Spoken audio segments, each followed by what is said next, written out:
energy in Prakriti due to his desire for enjoyment. So there's entanglement. So chapter 14 explains how the material energy binds the soul through the three modes of nature.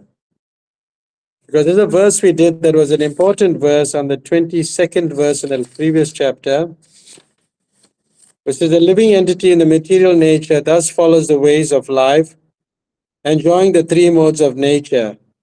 This is due to his association with that material nature. Thus he meets with good and evil amongst various species. So that's the connection. 22 is a connection for verse 14, or to chapter 14. So chapter 14, that's the key verse that I just connected you to, the 22nd verse. So there's a breakdown on the verses. The first four verses discusses the liberation and condition of living entities.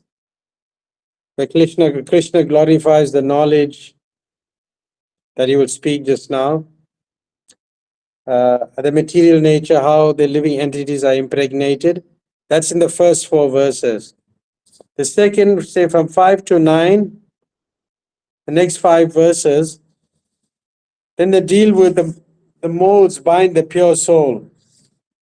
The soul is very pure, but because the living entity comes in contact with the material energy, there are 3 modes, that is goodness, passion, and ignorance, and how he is bound.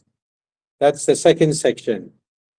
The third section from 10 to 13, the next 4 verses, the recognizing a mode supremacy, meaning which mode is supreme, goodness, passion, ignorance. There's always some competition amongst the modes.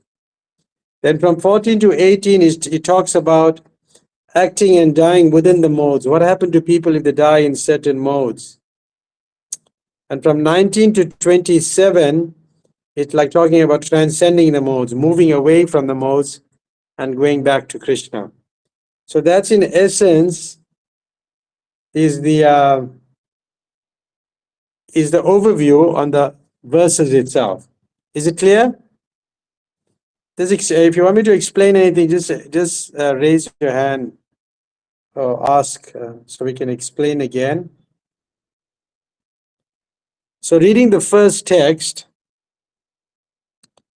the theme is introduction and glorification of chapter 14 is in the first 2 texts. That's the theme in 14.1 and 14.2. The Supreme Personality of Godhead said, again, I shall declare to you the supreme wisdom, the best of all knowledge, knowing which all the sages have attained supreme perfection.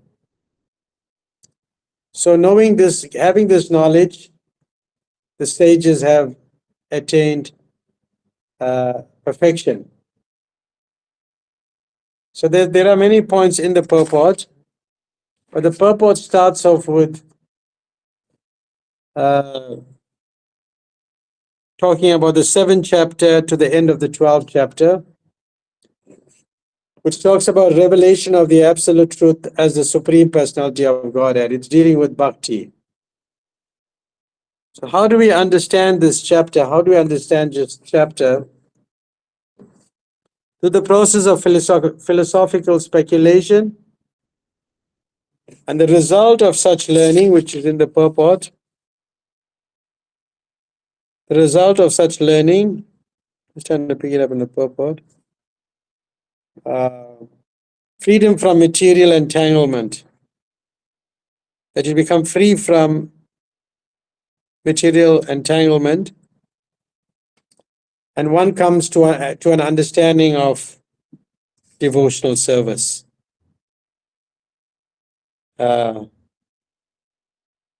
this knowledge is far, far superior to other knowledge that we have received. Why this knowledge is proclaimed to be superior? Because understanding the condition of the 3 modes is a powerful tool to assist you on the path of self-realization. And by this knowledge, many sages attained perfection and were transferred to the spiritual world.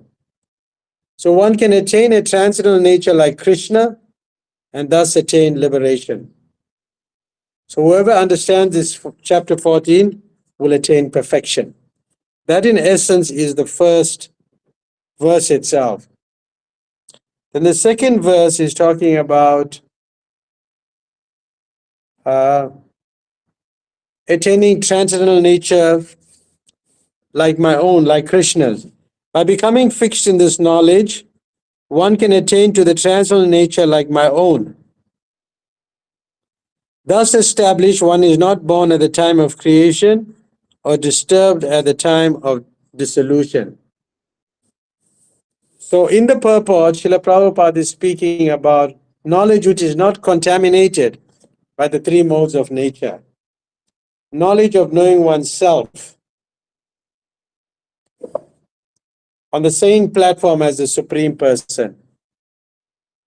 And lack of this knowledge of the spiritual sky.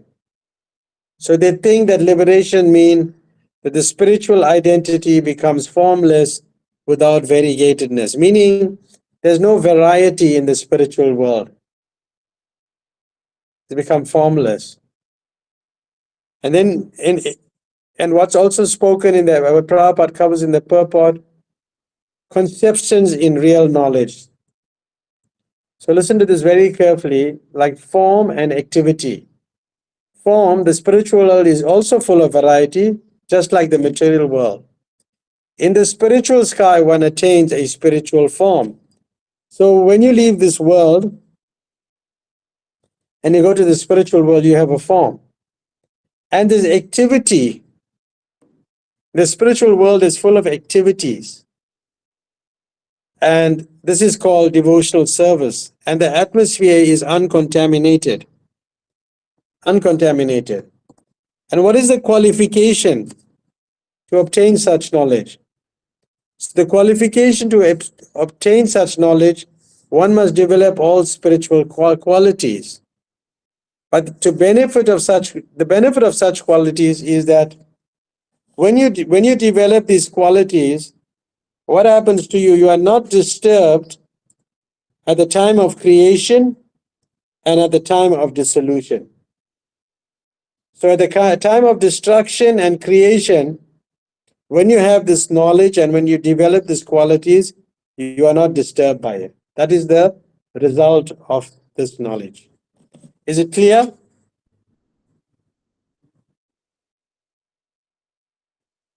Yes, Prabhuji. Yeah, okay. All right. So we're moving from the third verse now, the third and the fourth verses. And let's talk about the third verse. The total material substance called Brahman is a source of birth. And it is that Brahman that I impregnate, making possible the birth of all living beings, O son of Bharat. So the Brahman here is what they're referring to, and don't confuse yourself. If you have your Bhagavad Gita, and you will look for about 1, 2, 3, 4, 5, 6, 7, 8, 9 lines from the top, it says this total material substance, the Mahatattva, meaning the total material substance, is described as Brahman in the Vedic literature. So Krishna impregnates material nature. So material nature is like the mother, supplying the living entity to the body. Just like the mother supplies the body and the father supplies the seed. And there is a very interesting analogy given, like scorpions lays its eggs in rice, but the rice is not the cause of the scorpion. Because the actual seed is given by the Supreme Lord Himself. So He impregnates the Brahman, He impregnates the material nature. So the scorpions are not coming out from the rice. It's coming out from, because Krishna has impregnated or put in the seed of life. Is that okay? Yes, Prabhuji. So everything that takes place is due to a combination of, if you remember our previous chapter, Kshetra means body, and Kshetra Gya means the spirit soul. So everything takes place is due to the combination of two things, the body and the spirit soul. Then we spoke about the Mahatattva, which is mentioned there, the total substance of material called, in which the three modes of material is sometimes called Brahman. And that's quoted from the Mundaka Upanishad. Then it goes on to speak about, in the purport, about the elements that constitute like 24 elements, which constitutes the inferior energy. All is described there, the 24 elements. Earth, water, fire, air, ether, mind, intelligence, ego, all these different elements, they consist of 24, and the living entity, the spirit soul, constitutes the 25th element. So then in the next verse, in the 4th verse, it should be understood that all species of life, O son of Kunti, are made possible by birth in this material nature, and that I am the seed-giving father. So here, living entities are seen everywhere on all planets, on earth, even in water, in fire, even on the highest planet where Brahma is situated. So Krishna is the seed-giving father for all living entities. Aham Bhaja Prada Pita. I am the seed-giving father for all living entities. Any questions? This is the first section. Is there any questions on that?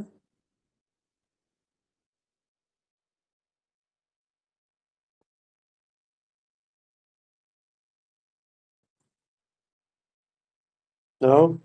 No, I don't think so, Prabhuji. For nobody. It's very clear. So then, section 2, the next 5 verses, the three modes of nature, it binds the conditioned souls to matter, habituating him to various experience, emotions, and you'll see that coming out more here now. And the 5th verse says, material nature consists of 3 modes: goodness, passion, and ignorance. When the living entity comes to in contact with nature, Almighty Arm, Arjun, he becomes conditioned by these modes. He becomes conditioned. In other words, he has a desire to enjoy independently. So one gets conditioned. Now, the fault which causes the soul's conditioned state, it rests on one's own independent desire. It rests on the person. So we cannot blame Krishna any more than a criminal cannot blame the judge for jail sentence. When somebody has done something wrong, then he goes and he's judged and he's sentenced. So you can't blame the judge. The judge is just applying the law. So similarly, we cannot blame Krishna for us to be conditioned like this under the modes, because we have our own independent desire.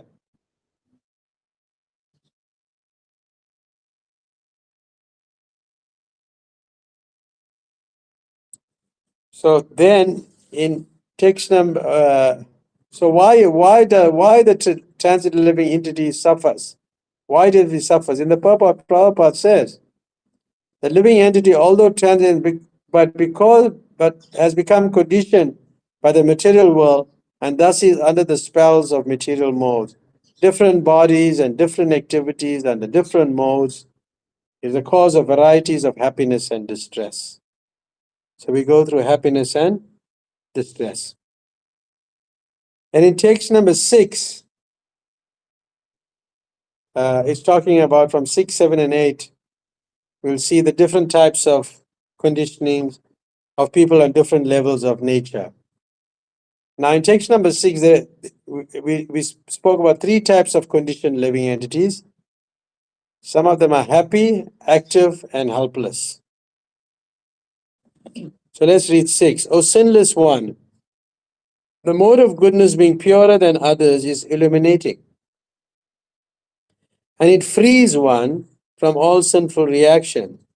Those situated in that mode become conditioned by a sense of happiness and knowledge.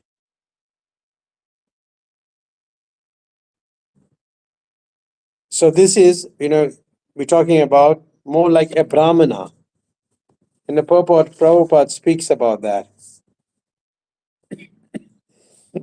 A man in the mode of goodness, he's not so much affected by material miseries. But then in the purport, it's very detailed. It gives you examples of people in goodness, like scientists, philosophers, poets. And these type of people, they're very proud of their knowledge. They have a sense of advanced happiness. So that type of happiness keeps them in repeated birth and death because they're still on the level of goodness. They haven't surpassed goodness. And they feel the sort of material happiness because of improved conditions. They have better conditions. So they feel a sense of happiness. Because one is more or less free from sinful reactions on the mode of goodness. And their destiny, where Prabhupada writes, there was the end. Right. Thus they have to take some type of body in the modes of nature. Because they haven't surpassed it, they will take birth again. So there's no likelihood of liberation. They're not going to get liberated because they're still in the level of goodness. Is that clear? Then, text 7, Prabhuji. the mode of passion is born of unlimited desire and longings. O son of Kunti, and because of this, the embodied living entity is bound to material, fruitive actions. So this is, we're talking about the mode of passion. And passion binds by the ropes of desire and attachment. So there's 2 things. Is desire and attachment that is being discussed here in the purport.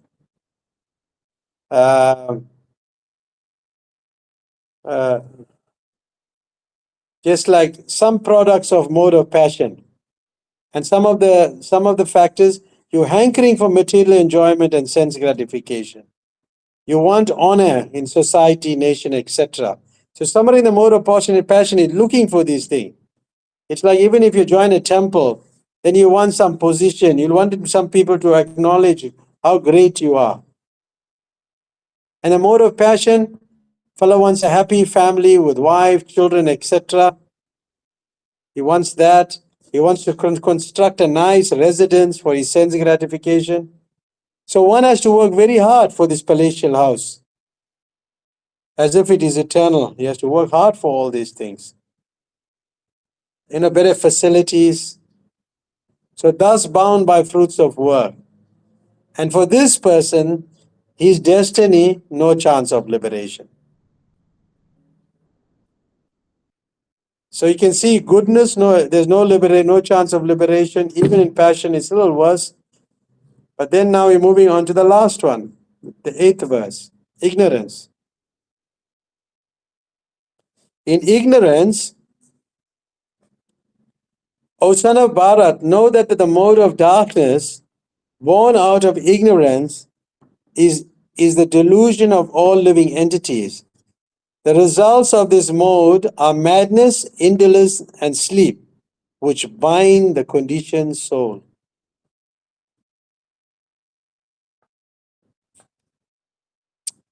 So yeah,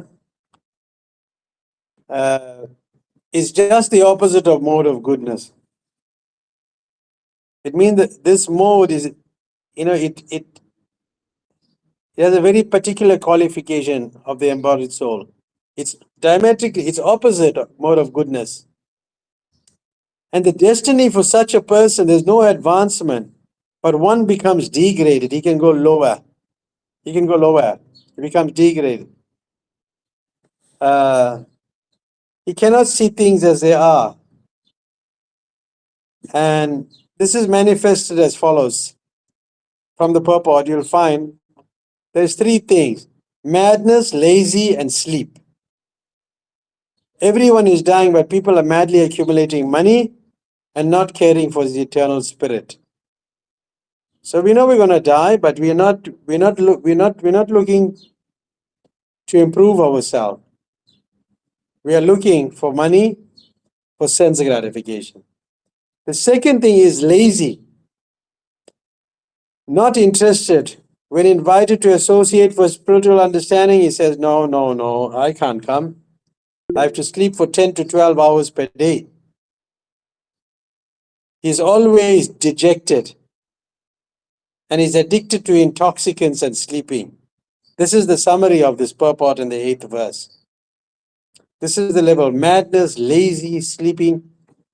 I don't know, I'm sometimes in Mumbai, you'll wake up late, but you'll sleep late also. So, but better to, go to bed early and rise early. I know in Mumbai, you can't do that. It's very difficult. So, in summary, we will just let's summarize the three modes of nature, how they're working. So, for example, I'm just recapping now. The mode of goodness, the binding force is a sense of happiness, satisfaction, knowledge, and superiority. Then the characteristics and its manifestation. In goodness, what is it? It illuminates the gates of the body with knowledge and frees one from sinful reactions. And then what is the destination of such person? We will come to the coming verses and you'll see he attains the pure higher planets of the great sages. And the results of such action is pure knowledge, elevation to higher planets, Brahma Loka, Jana Loka, like that. So that's the mode of goodness. We're just recapping. Then when you move to the mode of passion, the binding force is attachment to fruitive activities. It binds by the rope of desire and attachment. You get attached to enjoying yourself. And there's an intense, unlimited desire for longingness. Longing, wanting things, intense, unlimited desire and longings. And great attachment and fruitive activities. One is very fruitive. So these are the characteristics of somebody in the mode of passion. Then what is the destination of somebody like that? He takes birth in the earthly planet.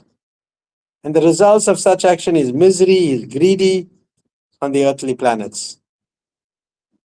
Then somebody in the mode of ignorance, we said madness, laziness, and sleep. Madness, indolence, and sleep. And the characteristics is that is deluded, is an illusion, darkness, madness, inertia. And where does such a person go? In ignorance, he go to lower species of life. And the results of such action is foolishness, madness, illusion, life in hellish planets. So we just give a breakdown of these verses so far. But some of these verses will come a little later, which says the destination of the person, but I mentioned it now. Okay. So any questions so far? Anybody have any questions? Yes, Prabhuji. I wanted to ask about we are in different situations, we are in different modes of material nature, right? So in the Yeah. 13th chapter, you said, depending at the time of death, we are in which mode of nature we'll go accordingly. So I You wanted to mu- understand what does that exactly mean? Meaning, if at the end of our Meaning, when we are going to die, if we remember Krishna, is it that or more to it? No, in a mode of goodness, you take birth, yeah, you go to higher planets. The No, destination, we're coming to those. do at the time So of death, which mode of uh, you have to break through the mode of goodness. You have to break through it. Therefore, you must come to the mode of sattva gun, pure goodness, above material nature. Because the modes of nature, it's on this creation, on this earthly planet, we are bound by mode of goodness, passion, and ignorance. This is a binding, it's a binding force. So it brings you down, although it takes you to higher planets, but you don't go back to the spiritual world by being in the mode of goodness. okay, it's kind of confusing. Okay, let's clarify, right? Look at the verse, let's see, verse 16. If you look, we're coming to it, right? See? Verse 16 and chapter 13, right? No, in chapter 14. 14, okay. Huh. The result Uh, of oh, my oh, oh, oh, action. oh, in chapter in text 14, when one dies in the mode of goodness, he attains the pure higher, he attains to the pure higher planets of great sages. He's not going back to Godhead. You see, the Krishna Okay. is saying, Mm-hmm. right? So those are the words of Krishna. He's saying there are impurities in the material world. If you read that purport, there are impurities in the material world, but the mode of goodness is the purest form of existence in the material world. It's the purest form of existence, but it's still under the most. There are different kind of planets for different kind of living in it. Those who die in the mode of goodness are elevated to the planets where great sages and great devotees live, but not back to the spiritual world. But how do we go to spiritual world? Because all of us are going to be in some mode of material nature at the time of death for sure. You must come above that. You have to rise above that. You have to go into the mode of pure goodness. Okay. Sattva, it's called sattva gun. Suda sattva, pure, Suda. Mm-hmm. You Okay. see, it's very clear. This is Lord Krishna is saying. And we'll come to this, we're coming to those verses just now. Okay. Okay, It's a Prabhuji. little, it's more, are you satisfied or you need something more? No, Prabhuji. I understand. Thank you so much, Prabhuji. Prabhuji, one has to become Gunatit, right? Gunatit. Yeah. One has to really, he has to become free. That's why this is called the three modes of material nature binding you. It's binding the living entity into different activities. Just like if you're still in the mode of goodness, and goodness, people are more peaceful, they're not necessarily devotees, but even if they're following the Vedas, they're in the mode of goodness, and they take birth in this where the higher planets, Jana Loka, Brahma Loka, Tapaloka, are different planets, higher planets, where great sages are there, and they can associate with them. But they are not going back to the spiritual world. No. That's very clear. Lord Krishna is saying that. Okay, so we're coming to them now. But let's go back.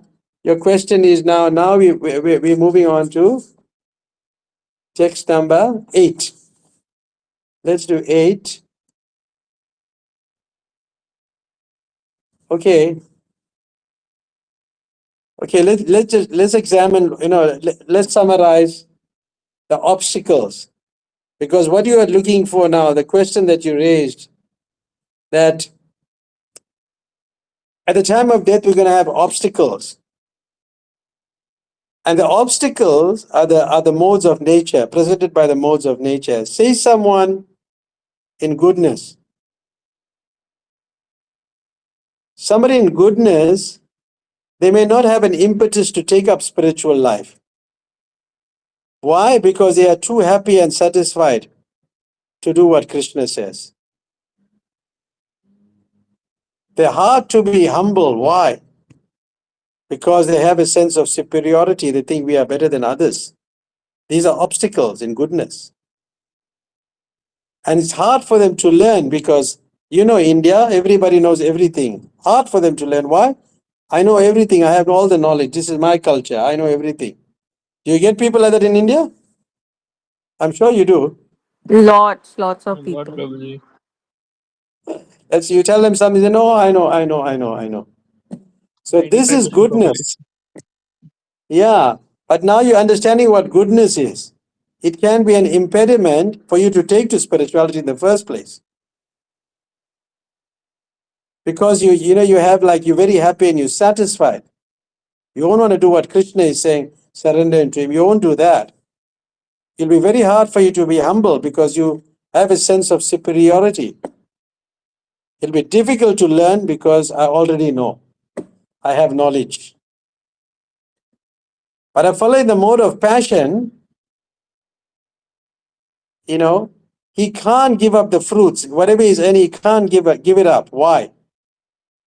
The reason why he can't do that is because he wants to fulfill his unlimited desires. And therefore he becomes attached. And then when he becomes attached, he's willing to sin to fulfill his desires. Thus he cannot take to bhakti with determination. He can't take to devotion. So these become obstacles. Is it quite clear? Yes, Yes, Prabhuji. Prabhuji. Okay, Prabhuji, right. I had a Then question. in ignorance we are talking about the lazy, they're too deluded. They can't even recognize Krishna's instruction. They're so lazy to perform austerities. They're very lazy. For fireworks in the night, they can wake up late in the night and burst crackers for the Indian cricket team. But they won't be able to get up early and go to Mangalarti. Isn't it? They're too deluded to recognize Krishna's instruction. This is the mode of ignorance. So I just gave you the obstacle. Now let's move on to text number 9. And you'll see text number 9. Sorry, we're doing 8. Sorry, 8, 8 and 9. 8, yeah. Let's see, 8. O son of Bharata, know that the mode of darkness born of ignorance, the delusion of all embodied living entities. The results of this mode are madness, indolence, and sleep, which bind the conditioned soul. So we spoke about that, binding the conditioned soul. Towards the end of the purport, it says, like 5 or 6 lines, they are not even active like the man who is controlled by the mode of passion. That's another symptom of one embedded in the mode of ignorance is that he sleeps more than is required. 6 hours of sleep is sufficient. How many hours do you all sleep? 7 hours. 7, yeah, 7 to 8. No good. Too much. That. I have something to say. 5, 6 Yeah. hours. Yeah. We get to Prabhuji, sleep for 6 hours. Would like to sleep for 7 to 8. Yeah. But a man in the mode of ignorance sleeps at least 10 to 12 hours a day. 6 hours is sufficient. Such a man appears to always be dejected and is addicted to intoxicants and sleeping. These are the symptoms of a person conditioned by a mode of ignorance. So,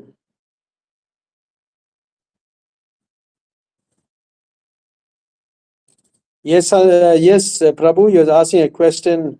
Sorry to disturb. Hare Krishna, Prabhuji. So I have something to say and something to ask. In the first place, everyone who is not yet Krishna conscious is anyway sleeping all the time.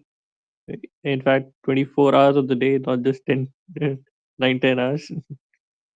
Yeah. 24 So what happens to you? lowest planets, I guess. Yeah, it's there. It's coming up. You'll see it there just now. It will be coming up. Right. And Prabhuji, I had to ask one thing. What if the person happens to be in bhakti, but still has some desire that they only don't know? Yeah, like people are in devotion. That is mixed devotion. That's not pure devotion. That's mixed. Okay. There may be mixed. There may be like, but a person may be also improving himself in bhakti, in devotion, and the stages of it. Uh-huh. For example, he may be doing things, but he's in the mode of goodness, but he's doing bhakti. Uh-huh. And some things, he's still under the modes of nature. Some things that, he's still engaging in. Uh-huh. Like example, what like if he's, he may be attached to writing mundane poetry. Just say, for example, he wants to be a poet. And he writes on mundane literature, mundane poems. Uh-huh. So he's still in the mode of goodness. He's engaging in bhakti, but he has some desire. So it's mixed. Okay. Right. Get it? So it's mixed. So it's fine. It's mixed, but it's gradually he can become That's free. He right. can. Right. The mode of goodness is a stepping stone for progress in spiritual life, but it's not that you must remain in the mode of goodness. Uh-huh. You have to surpass goodness. Uh-huh. But sometimes For these are loving small Krishna, oscillations. Right. yeah, small oscillations, but it comes from time to time. Right. Because of past habits and things like that. Just like you may be going to the temple and all of a sudden you'll think, hey, let me go to the casino. No, So no, your no. That is attention was too good. extreme. Right. Uh-huh. Say, for example, your intentions are good. You're going to the temple, but all of a sudden your desire, because you're going to the casino before for many, many years, then you think, hey, you know what, let me just go try one more time. So you may deviate. So you may go to the casino. Like we had one devotee, and he was thinking of going to the casino. His thoughts were there. It was all the time in his mind as he's driving, but he came into the temple and he became a devotee. Ooh, okay. So, but his intention was like, he was casino, to enjoy himself. But somehow he got driven by Krishna's arrangement. He got driven, yeah, and then he became a devotee. Beautiful. So it's like that, yeah. But it's mixed. It's mixed. It's called, yeah, it's mixed with the. It's called karma misra bhakti. You want to enjoy and you want to do devotional service.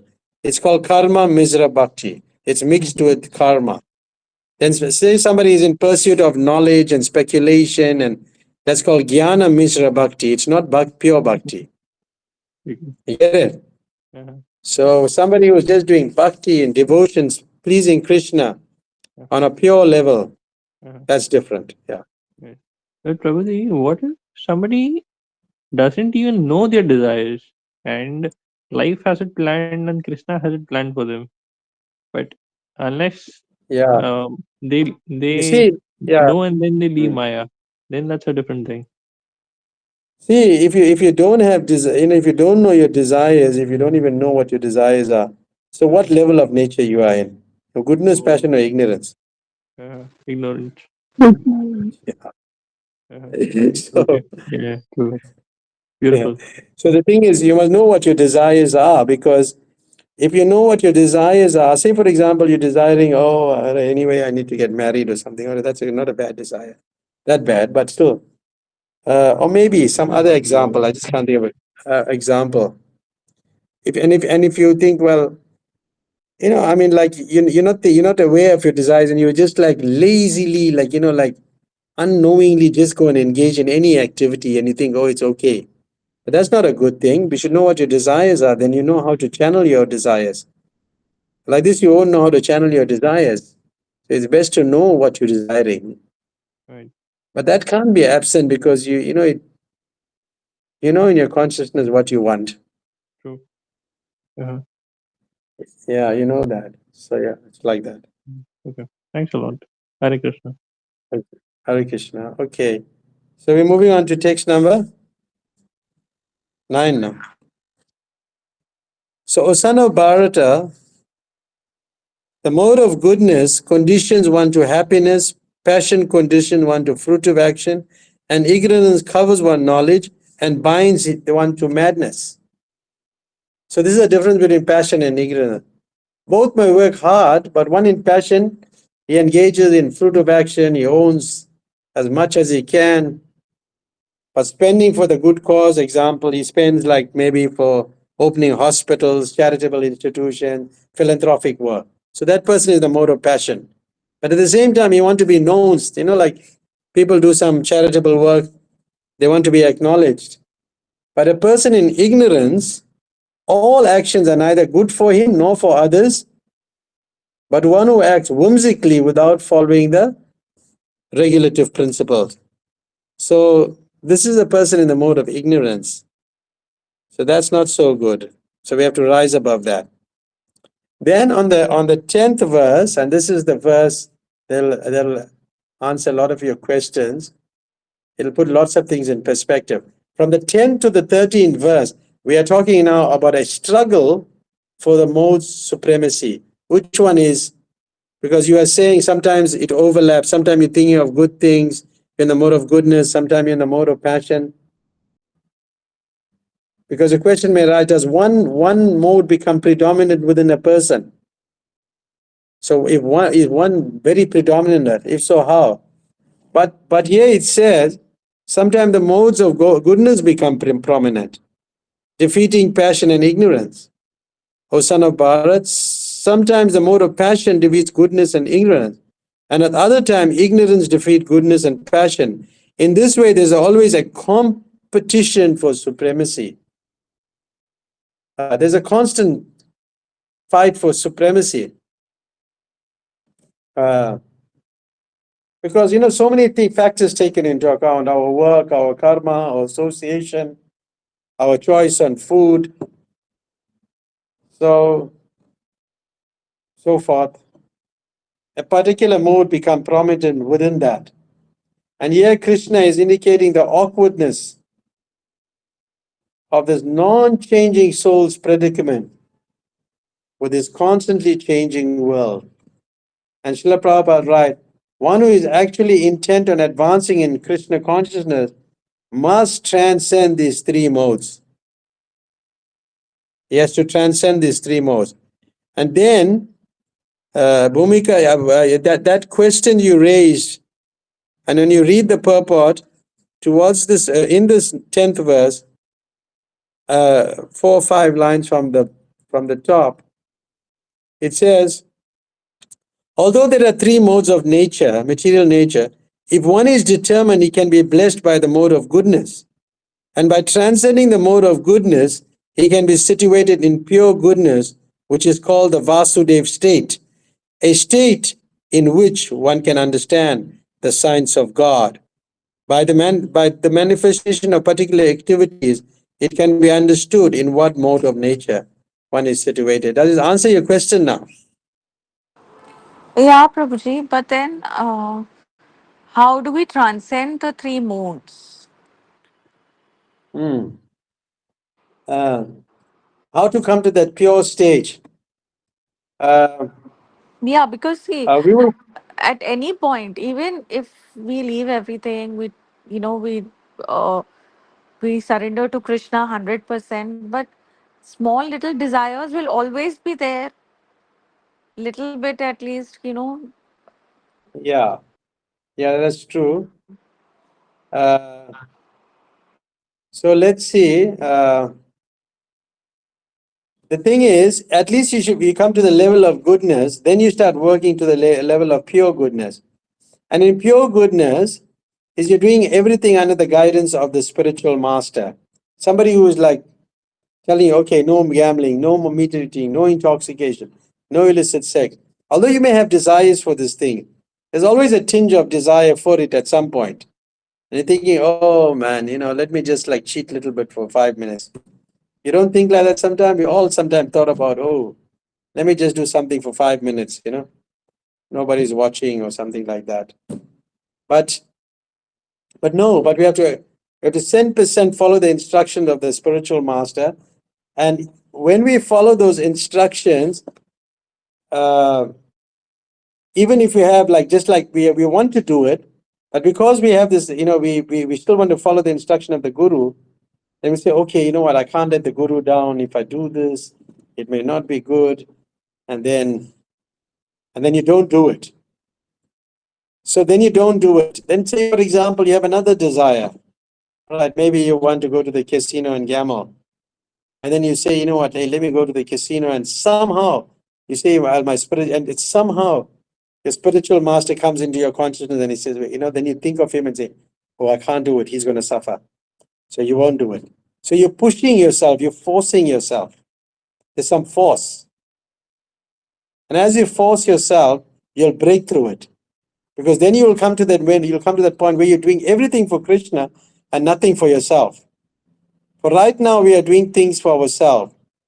You know, we're worried about so many different things.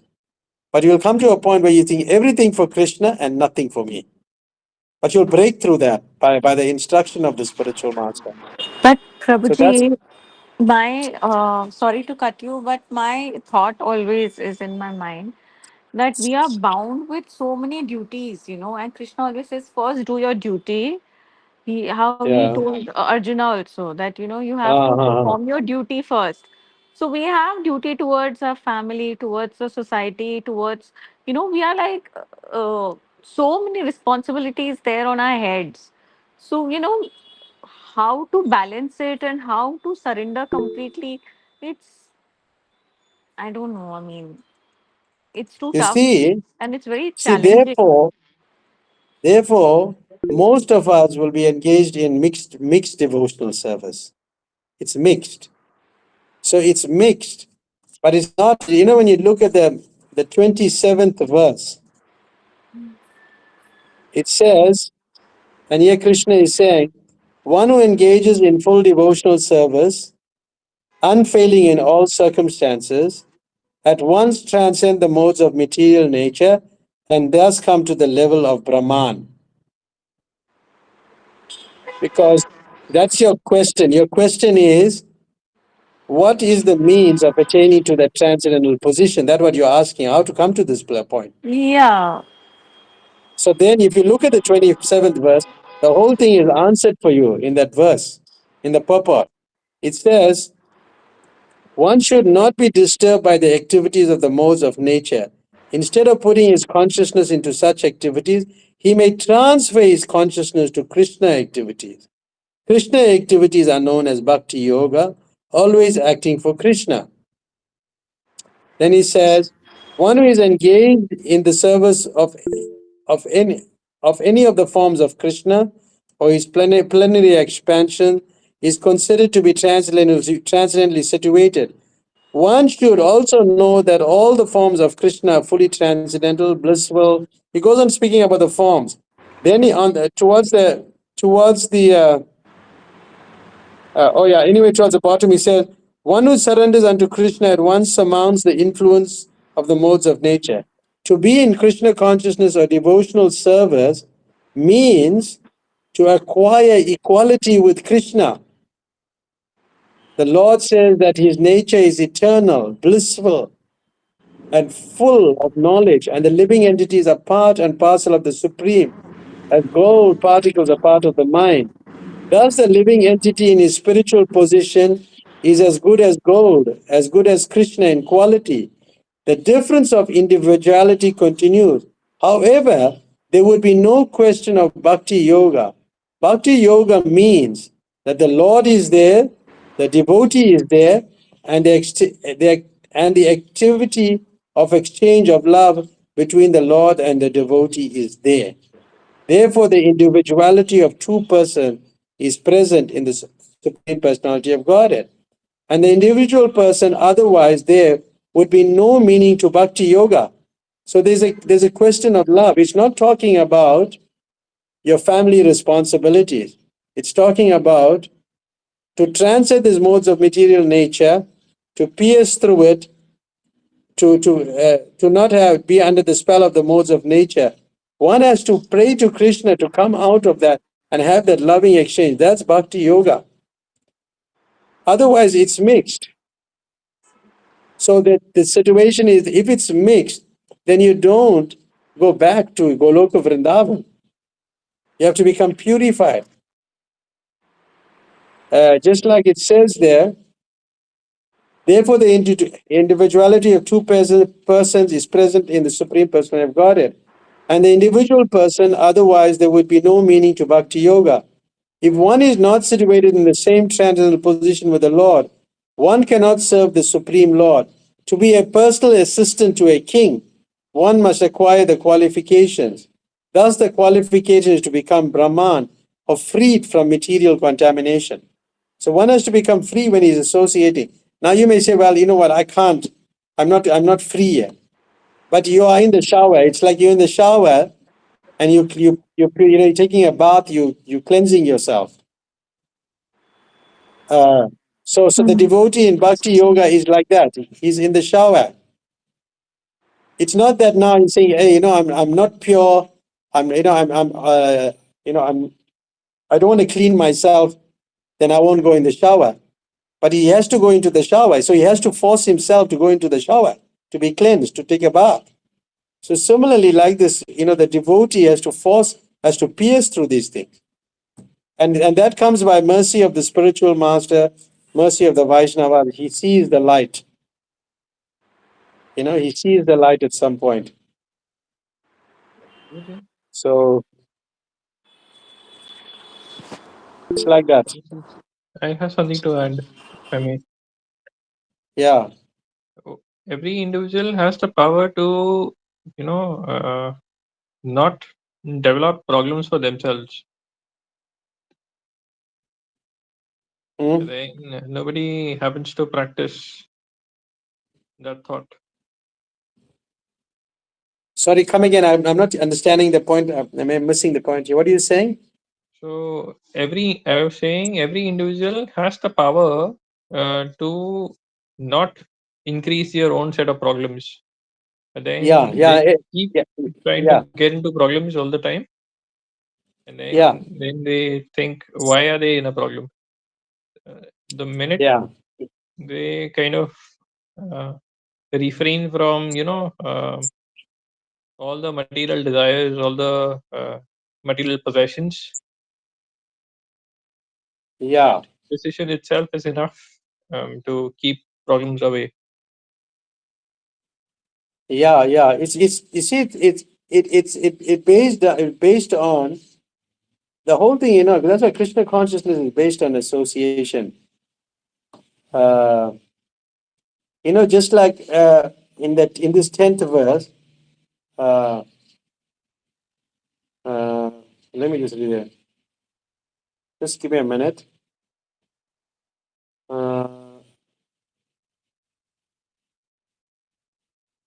Here, Krishna indicates the awkwardness of the eternal, non-changing, predicament.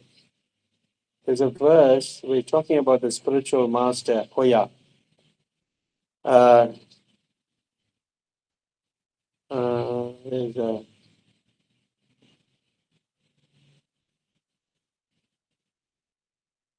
There's a purport, but there's a commentary by one of the acharyas.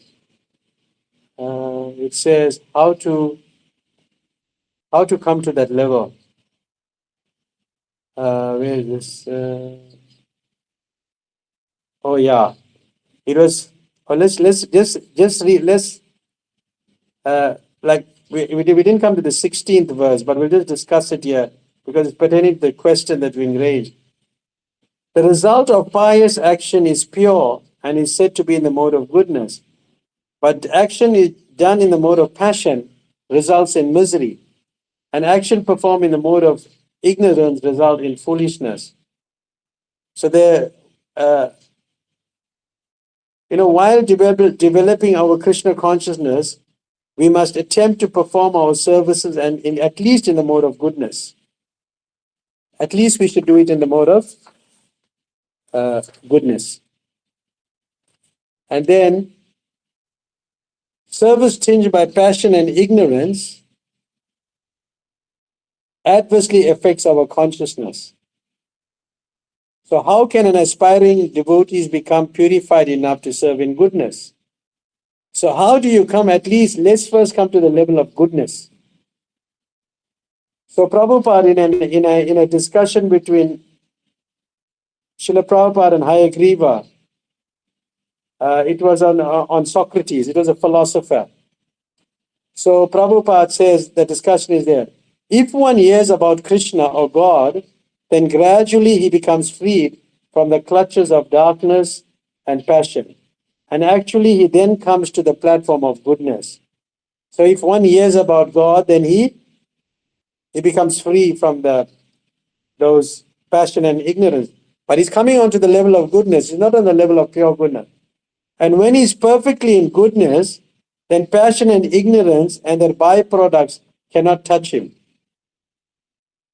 And there's a verse in the Bhagavatam, it's Tada Rajastamao Bhava. If we hear the Bhagavatam and Bhagavad Gita regularly, then we come free from the effects of the mode of ignorance and passion. So as you're hearing Bhagavad Gita, you are now becoming free from ignorance and passion. And gradually, though it takes time, but it's sure. The more you hear about Krishna, Krishna means his instruction about him, what he is, the more you become purified. So as you go on hearing about him, purification is taking place. So that is the test of how one has to become purified. One purified from the base qualities of passion and ignorance is no more attacked by greediness and passion. When he is no more disturbed by these base qualities of passion and greediness, then he is happy. So then, there's another purport. Is it becoming more clearer, or is it's still confusing? Clear, Prabhuji, clear. Thank you. So, Hare Krishna, Prabhuji. so yes, Hare Yes, so Krishna. I wanted to check that when you are in the mode of goodness and when you have all this knowledge, then only you will be able to follow the instructions of the spiritual master or what Lord Krishna is telling us, right? Yeah. So, So so, so, then, yeah. yeah, go. Sorry. Carry on. You say. Yeah, so I was just saying that only that when you're in the mode of goodness, knowledge, if it is there, then only we'll be able to act on something, right? Hmm. You see, that's true. Uh, you see, even when we read that verses where, see, like from 22 to 25 will be all the processes of knowledge. We haven't come to that. But the 26th verse is saying, when one engages in devotional service, then unfailing in all circumstances, even if it's like falling down, he's saying, no, I must do it for Krishna. I have to do it for Krishna. Even if it's like, not so pure, but he's doing it. He's forcing himself. That's sadhana bhakti. So what happens to him? He gradually elevates himself. Therefore, immediately he comes to that platform, that spiritual platform. He wants to do things for Krishna. So how is this knowledge attained? How is this attained? So this is attained, and one of the acharyas, the commentators on the Bhagavad Gita, Bhalavibhusan, he said that this knowledge is attained by worshipping the feet of the spiritual master. So when you worship the feet of the spiritual master, because development of a service mood comes about as opposed to an enjoying mood. So what it does, it shatters that glue that binds us to the material world. So we are following the instruction, we surrendered that mood, we want to serve the spiritual master. It breaks us from that mode of goodness. It cuts us off from that mode of goodness. And then we are freed from Maya. Because we are thinking, no, I'm the Guru's servant. And you, by fixing his order as our life and soul, one frees oneself from Maya. The modes may dictate a variety of elements to us, but devotees surrender to their Guru follow the Guru's instruction and do not heed to the pushing of the modes. So even the modes are pushing you, saying, no, I'm not going to follow that. I am going to worship, I'm going to follow the order of the Guru. their attitude of devotion and service, not merely their ability, but their attitude, like that of a jnani, to discrimination between the modes and the pure soul, carries them to perfection. So it takes them slowly to perfection. And bhakti is both for the sadhaka, meaning the person who's practicing it, and the siddha is the perfect devotee. So those people who are karmis and jnanis, those people who are after karma, and a devotee who is like mixed with karma, and a jnani must eventually give up this process and come to the higher stages of devotional service. So yes,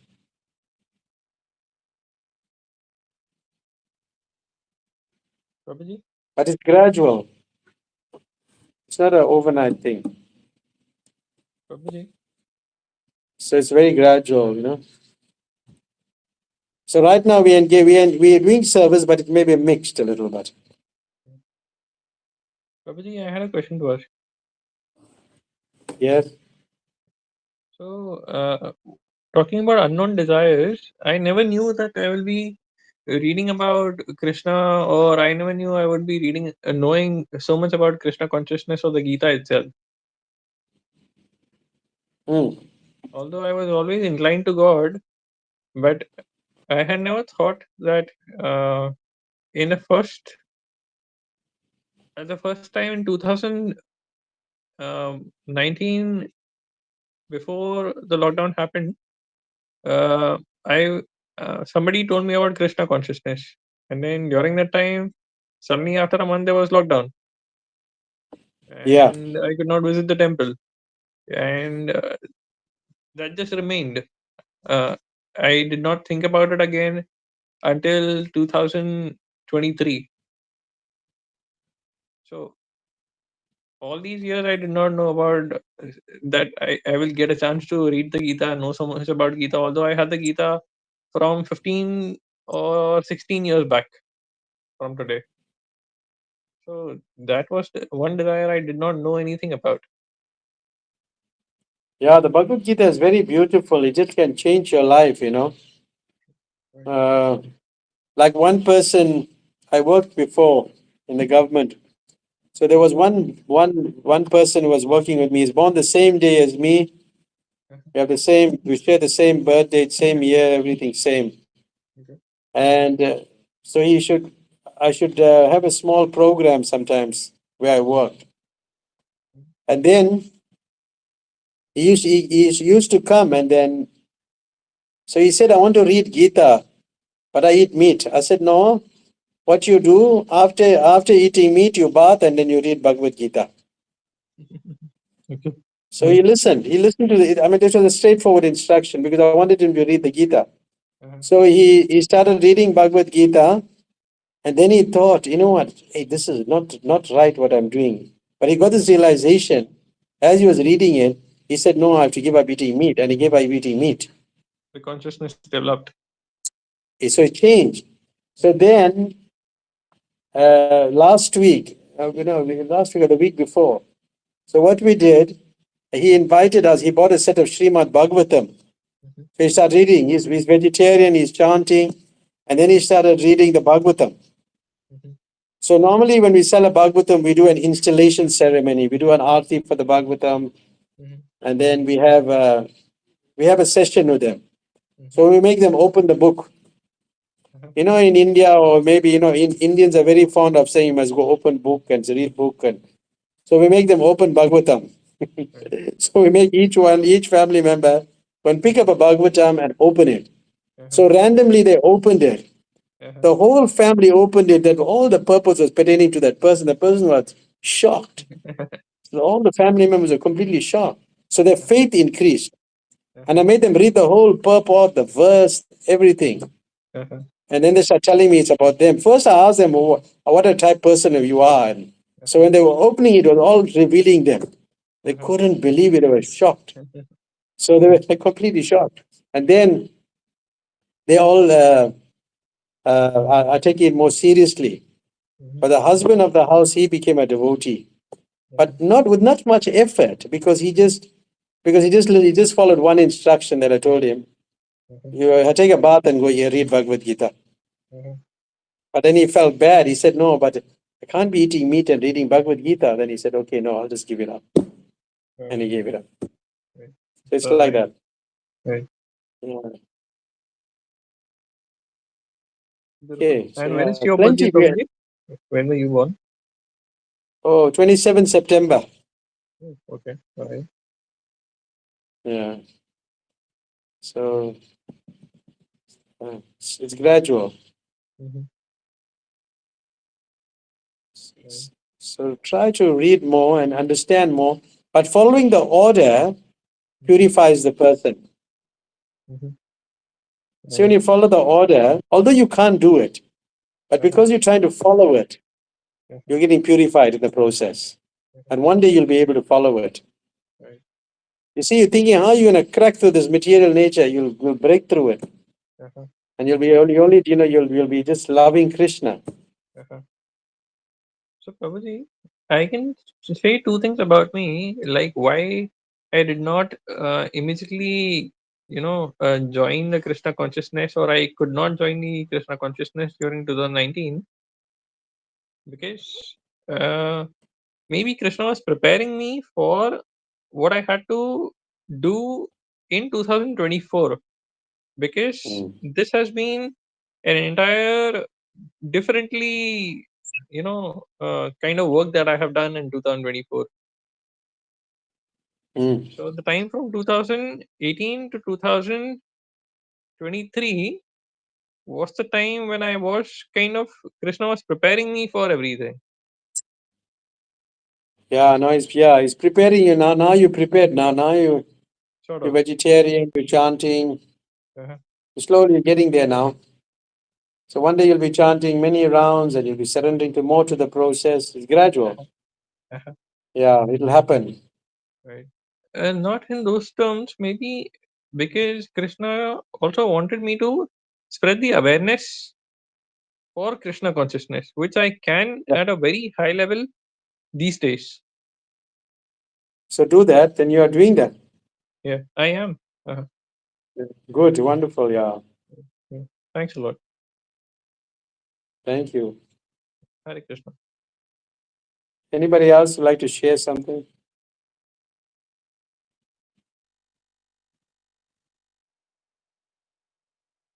This is an easier chapter, I think, yeah?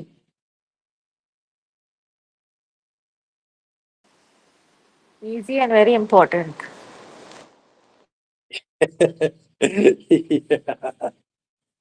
Yeah, that's true. And But look at our philosophy, like the Vedic philosophy, the books of the scriptures of the world. The deepest scriptures come from India, it's all Bhagavad Gita, Srimad Bhagavatam. All these books are so deep, It's far above any other scripture in the world. I think other scriptures, they have derived from our scriptures, right? Correct, yeah. Yeah. And Prabhuji, I So would it's like to sweet. add, sometimes it is also the karmic balance that is impending. That has to be taken care of.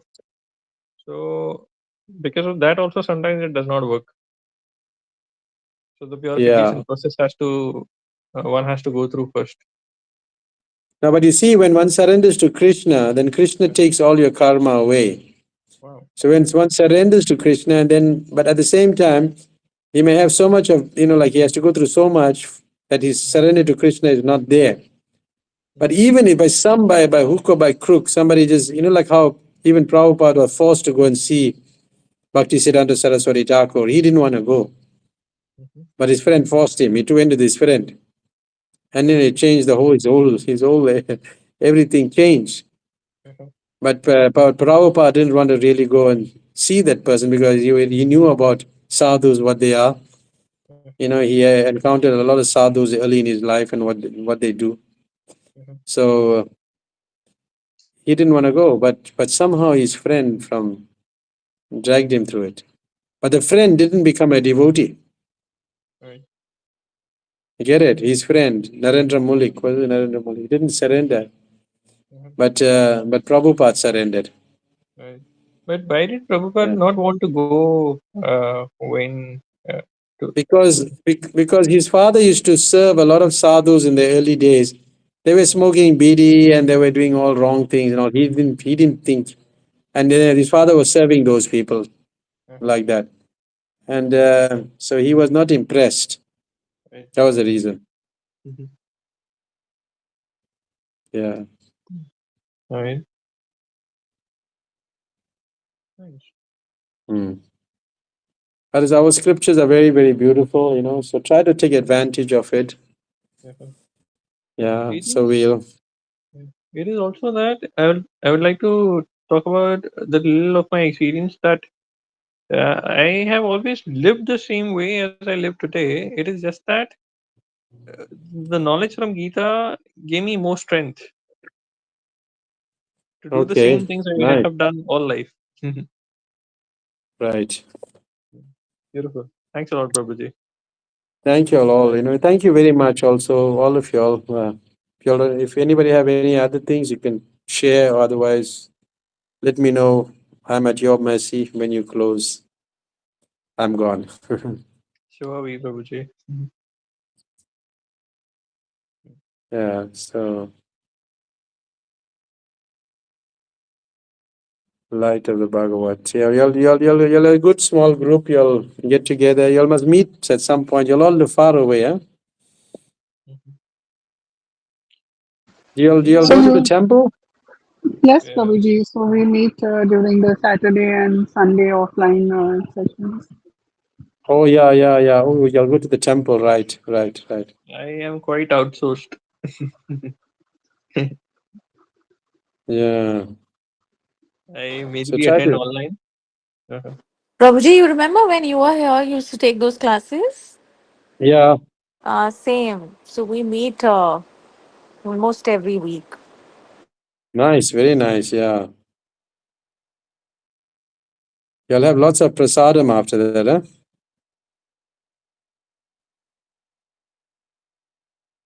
Okay. Yes, Prabhuji, after the Wednesday session as well. Twice a week. Lot of prasada. Wednesday, Uh, Saturday, Sunday. Sunday. Yeah. So you don't have to cook on those days. Yeah.